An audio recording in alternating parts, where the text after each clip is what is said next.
magandang araw sa ating lahat. Ngayong araw pupunta tayo ngayon sa pinakababa ng barko. Naka-dry dock kasi yung barko namin. Kaya eto, may pagkakataon tayo makapunta at makita kung ano ang meron dun sa baba ng barko. Kasi first time ko rin makapunta ngayon. Kaya kung gusto nyo makita, tapusin nyo itong video na to at sabay-sabay nating tignan kung ano at gaano kalaki ang cruise ship mga kamarino. So tara, excited na ako. Let's go! Pakita mo na lang, dami pang sinasabi. Saan tayo pupunta, Mark? We're going na tour. Okay.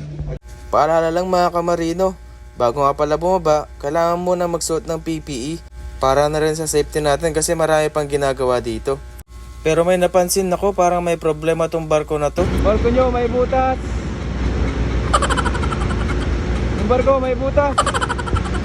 Siguro nga, yun nga yung ginagawa. Kaya pala ayaw kami papuntahin doon mga kamarino. So ayun guys, dito lang pala tayo. Sa harap lang pwede, hindi pala pwedeng pumasok dun sa dun sa likod. Hindi pala pwedeng pumunta dun. Ano ba yan?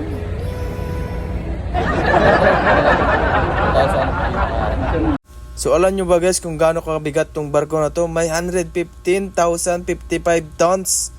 Grabe ang bigat, no? Paano kaya lumulutang to sa barko mga kamarino? Grabe lang ng barko guys. Kamarino, tignan nyo. At dahil di tayo makapunta sa likod mga kamarino, mag picture na lang tayo dito. Ayun na nga si kuya. Puro selfie, ayaw na magpaawat. Kami naman kuya. Kala ko pa naman may papakita ko na sa inyo yung baba ng barko. Natulog na lang sana ako. Nang dahil sa inis ko, muntikan ko ng buhatin tong barko. Buti na lang naawat ako ng tropa ko. Oh, wag mo tulak par! Carbon, Lodi, carbon! Carbon, Lodi! Tulak ko na to ha! Tulak ko!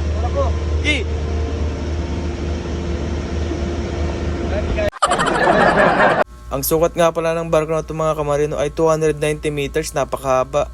At 36 meters naman ang lapad nito. At kaya niyang kumarga ng 3,597 na pasahero. At ang cabin naman dito ay 1,557. At crew na 1,226. Kaya lagi kong naiisip, paano kaya lumulutang tong barko na to? Puro naman bakal to. At napakadami pang gamit sa loob. Idagdag mo na yung timbang ng mga tao dito. Dito sa loob ng cruise ship mga kamarino, maraming gamit dito. Imagine nyo na lang yung mall. Kung gaano kalaki yon at kung gaano kadami ng laman nun.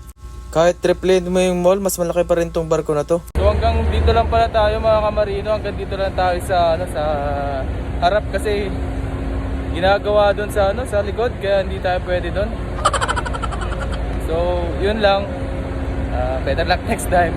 So ayun lamang mga kamarino, pag may pagkakataon na makababa at makita sa ibaba ng barko, i-grab mo na kasi bibira to. At para naman sa mga gusto mag-apply dito, i-follow mo na ako, baka sakali mabigyan kita ng idea. Thank you for watching!